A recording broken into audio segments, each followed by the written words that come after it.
I drink to all of you. Grandma, you're on. Welcome. Okay, today I intend to be serious because the world is in upheaval, and it seems that I still have to keep on saying thank you to the James Webb Telescope, because it tells me that billions and billions of years have gone by since the Earth began to exist in our universe.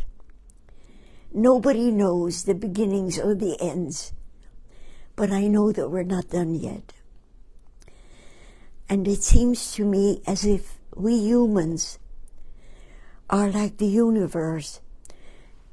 There are storms and then sunshine, and volcanoes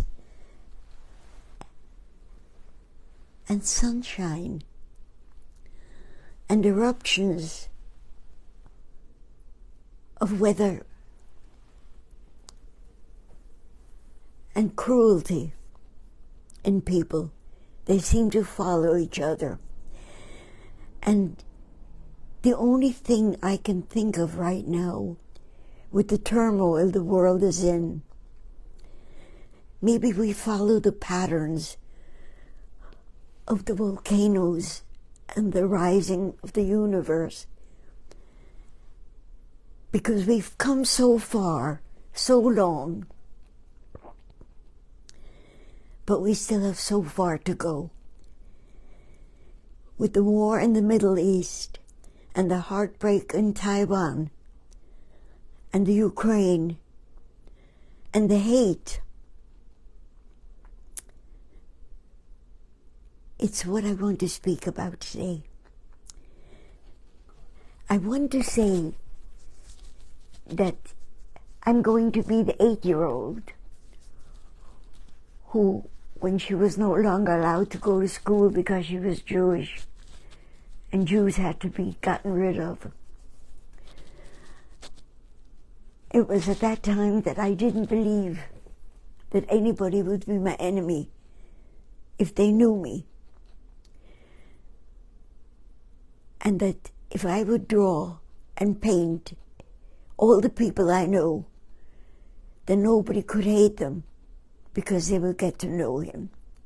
Well, I didn't succeed, as you can see from the turmoil all over the world, but that doesn't mean I'll stop. What I used to do for many, many years was I would read the newspaper, and I would read who killed whom, and what war is happening where, and starvation here, and mugging there. But I would go to the newspaper and go through the pages until I found out something that lifted me up. And so today, I just want to tell you what I found. I began with the turmoil in our Congress and our anger with each other. And then I found helping kids cope with grief and loss. Kenny, would you just read the top beginning? Sure. In other words, in the face of all of this, there are people helping others. Just the first paragraph. Glen Cove resident Paul Becht, looking back decades later, believes a bereavement camp for children would have helped him after his older sister Debbie died when she was 2. It took Becht 50 until recent years to talk about losing his sister, who was 3 years older than him, to leukemia, a story that he told to the roughly 30 participants of Camp Good Morning during the 3-day youth grief support gathering that began Friday at Camp Paquatuck in Center, Mauritius. Thank you. In other words, read what you must know in order to keep up with the world. But then look for what people are doing to make it better. And today I decided that I must begin to elaborate on the fact that Eric said to me before he passed away, "Hetty, let's do a painting showing how wonderful people are," because nobody writes about that. I want the world to know, when they do history on our period of time, they won't just speak about world wars, slavery, Holocaust, people with assault rifles shooting children, but that they will know about us. Let us do only people that we know are changing the world and making it better. And to begin with that, I would like to begin by telling you about Eric. Kenny? Yes, and let me tell you that Phyllis Cooper is watching, and she says good evening. And Marcia Goldstein-Graber is watching, and John Taracuso says, "Hi, Hetty. Hi, Ken. Hugs from California." And Marcia says, "Hi, everyone." And Phyllis says that that's a good way to read the paper. Yes. And Marion Gosteo Kane says, "Hello, Hetty." Hello, all of you. Okay, I'm going to begin slowly but surely to tell you about the people who practice kindness. But I'll begin with Eric. This is Eric with Kenny's dog, because I needed to show two generations. Eric is going to be also as a child. Kenny, can you show him with his mother?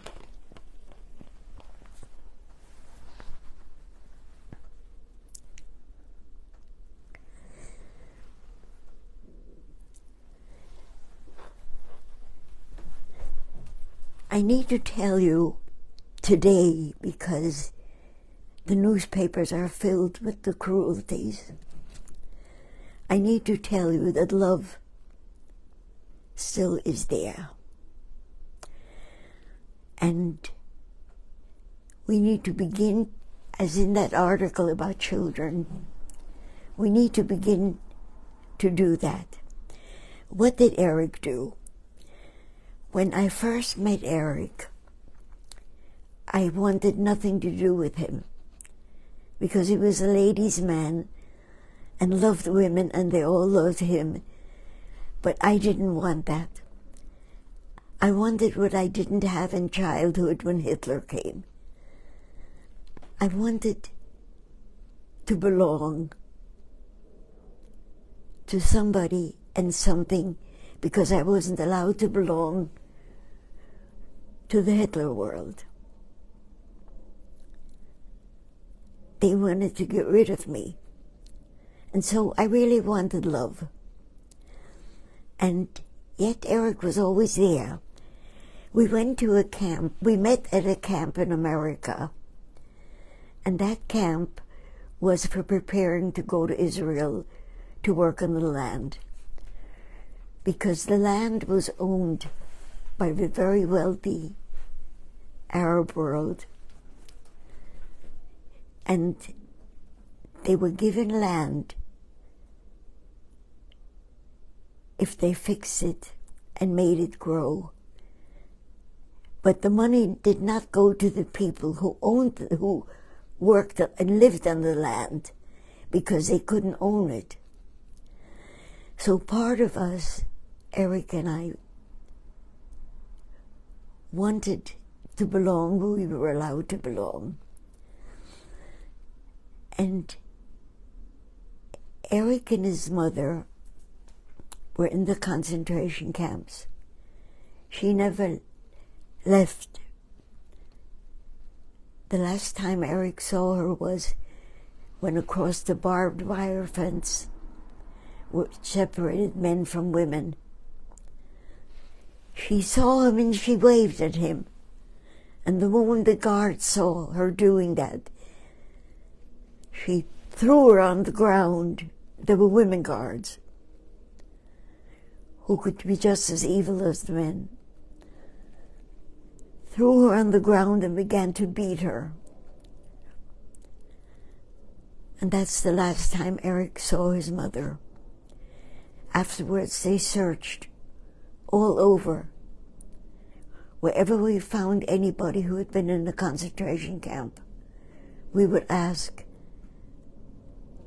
Nobody knew her. So perhaps it was that beating that Eric saw that killed her. Maybe it was starvation or anything later. But Eric did not want his children to walk with their heads bent. He wanted them to feel freedom. And so he never spoke to us about these things. And only to very select friends, when they asked about concentration camp, he would say, I don't need to walk through it again. We went back to Germany, to Dachau, where Eric was liberated. And I had always hoped that Eric would cry, because he had never cried. And for me, crying is a release. Eric had never cried. And we went to Dachau, and we looked at the furnaces where they burnt the bodies. And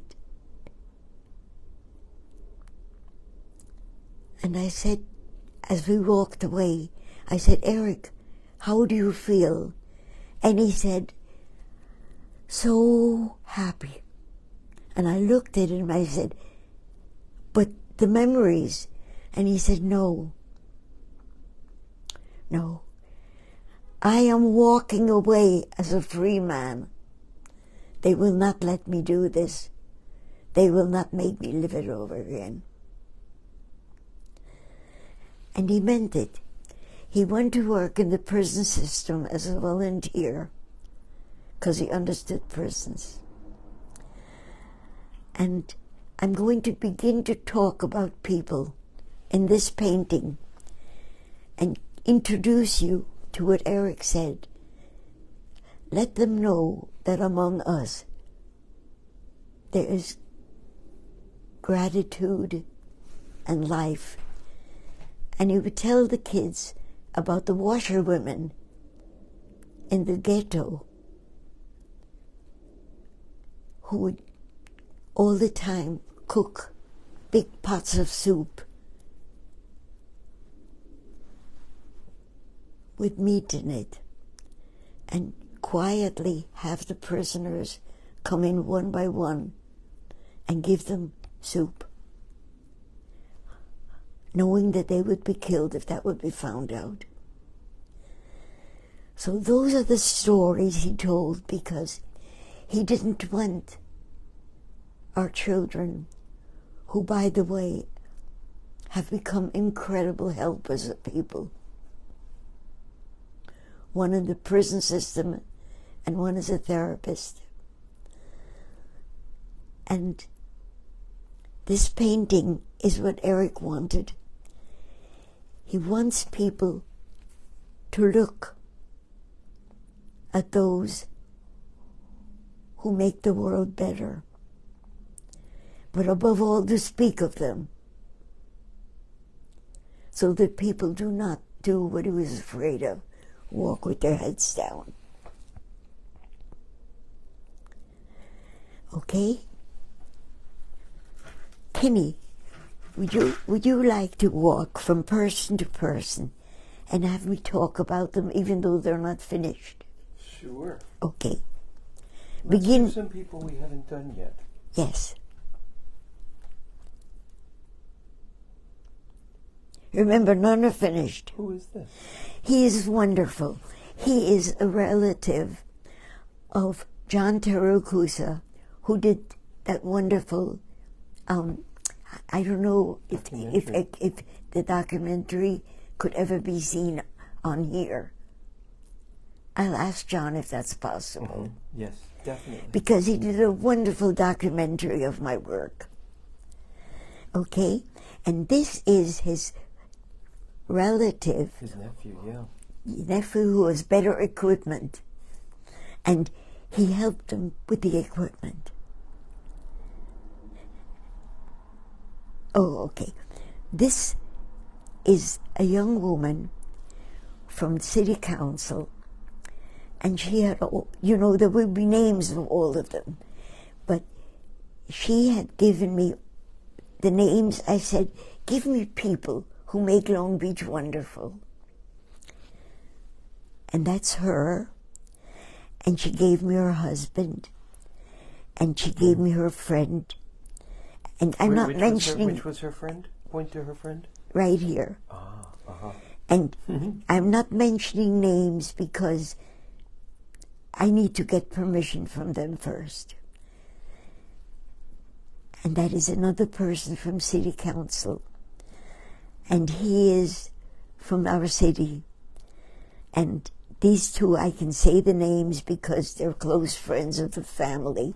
And this is Hernan, and this is Christopher. And Hernan just had his birthday a few days ago. Yes, Happy birthday, he did. Hernan. Yes. And just to tell you what Hernan has done for me, he's a photographer also. And what he does, he keeps sending us photos that he took of our family years ago. Just the other day he had sent one 9 years ago. And it showed Long Beach, and it showed Jesse as... Here's the back of Jesse, and I'll show you the unfinished Jesse over here. Oh, can you say what you mean by that? The unfinished? Yes, what you mean by the unfinished And Jesse. the painting isn't done yet. No, but about the difference between the two Jessies. Can I tell about it? Of course. Okay, Jesse did the most amazing thing. Jesse did not feel comfortable as being described as a boy, and worked on it, and went for therapy, and went to learn, and was found out that he's trans, that he's a woman. And she is now my granddaughter. And look at that figure. And she's holding Joni's dog. Willie. Yeah. Willie. All of whom will be finished one day. And just to tell you, John says, let me even go back a little bit more. Sandy says, Marion says, hello, Hetty. And Marion, I'm sorry if I didn't pronounce your name right. Marion Kane, Costello Kane. Sandy is here, Sandy Kelman Alzek, and she says, hi, Aunt Hetty, from Sandy and Ismail. Hi, Sandy. And Danielle Gross is watching. And Amy Lauren is watching. And Yola Patakas is watching. And Dina Sheldon says, hi from Dina and Jeff. Laura Silver is watching. John Taracuso says, that's Matt Donlin, my nephew. And Yola Patakas says, hello, Hetty, I miss you, love you. And William Milan is watching and says, hi, Hetty. And Amy says, I love you, Hetty. See you next week. And Kina is here and says, hi, Hetty. Kina. And Kathy says, Jessie is beautiful. What I would like to do, what Eric had said was, make sure that you don't paint anybody unless they tell you how they see themselves. Not how the world sees you. But we're going to be doing that also.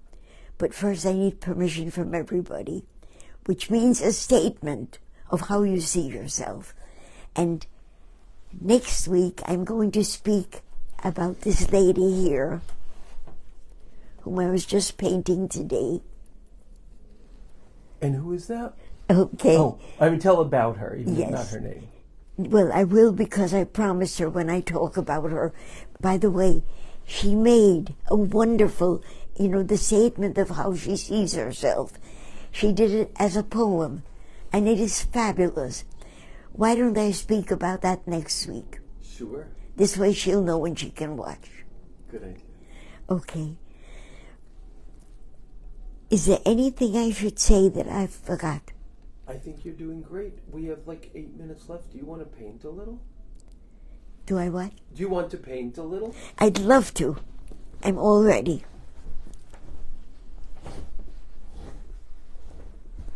First, I need admiration because it is so difficult not to work with an easel. Okay. But on the other hand, if not for Dory over here, who moved the furniture and did everything for me, and for Gary over here, who got me information on somebody who paints on a table, and got me all the information on that, which began it. In other words, as Eric said, nobody does everything because of themselves. There are people who help others. And maybe that's why we're still existing. And before anything, let me say, if you drown yourself in the knowledge of what people are doing to each other now, you're not helping the world any. Quickly go out and do something where you're allowed to. You can't stop the war. You can't stop prejudice. I'm trying to stop prejudice. Help me with it. Now I have to find my glasses. Could you the right over there? Thank you. Okay. Let me go back over here where I was painting today. First, let me have fun. I worked on this lady, who is the one who wrote the poem of who she is, and her name is Maxine. I got permission to use her name. And she's a nurse, and she's wonderful. So, let me work on him. This is a relative I didn't know I knew until Facebook. Okay? And he can be done in something that will give you joy, because I could use a great color. See, I put his shirt here, but I didn't have fun. Can we arrange this so it's a little easier on you than this? Can we put this on the desk? Here, just let it. If I can reach, you see, then I can. Oh. Yeah. Okay. I want everybody to know that I'm suffering, so that's okay. Okay, first I'll take a good, joyous red.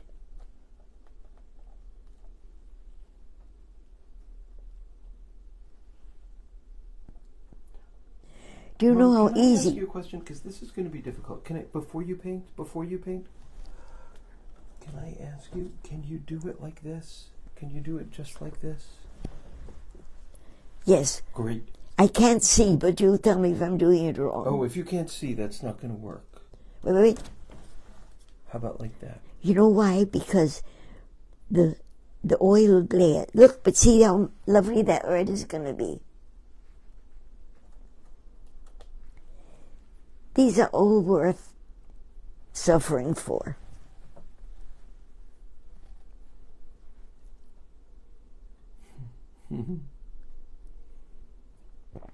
You see? She's holding it the whole painting down with her hand while she paints with her other hand. But there's no choice.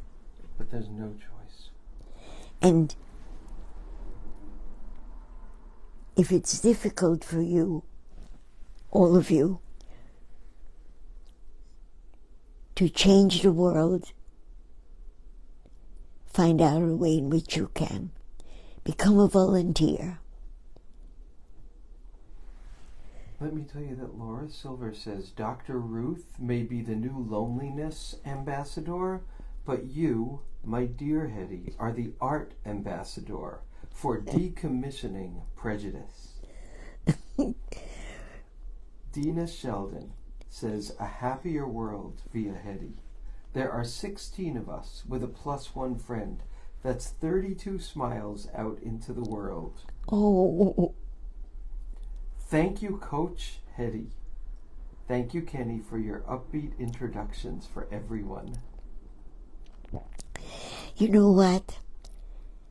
Kenny had something happening. Oh, do you see how lovely it's going to be?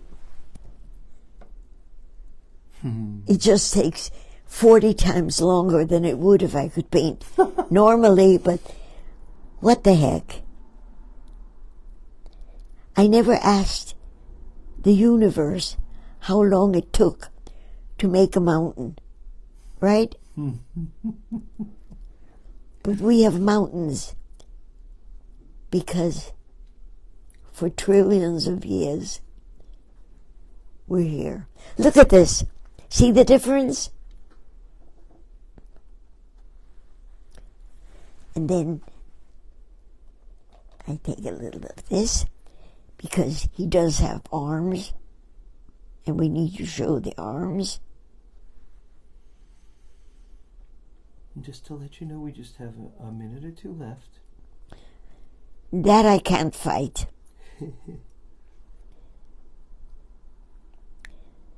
And Kenny does not get paid for what he does. He's just a wonderful volunteer. I get paid in other ways. Okay, and he's my son, which means he has the nerve to tell us when I do something wrong. And Julie Kowalski-Lauer is watching. And Carol Hodkin says, Hetty, your excitement is contagious. Then you know what? Help me change the world. Do something wonderful for somebody today. Somebody who really is lonely. Now look, I need to show that he's not fat. So how do I do it? I go to the brown and I give him a waistline.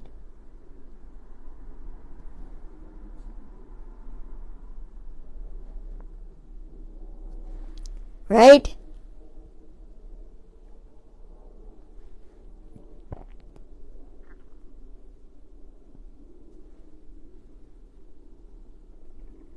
And you know what I'm going to do?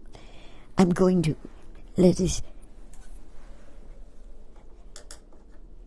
me have fun because the white accent would be wonderful. I have to be careful not to touch Maxine because she's wet from today.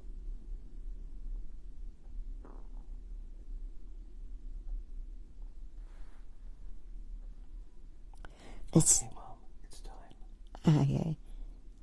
Goodbye, everybody. I love you all. Thank you.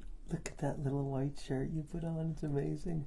Okay, so Dina says a Mediterranean diet, and Kinha says he just lost 20 pounds. You're kidding. There'll be nothing left of you. Goodbye, all of you. I love you. See you next Monday. I gotta get your face while you say goodbye. Let me take my glasses off.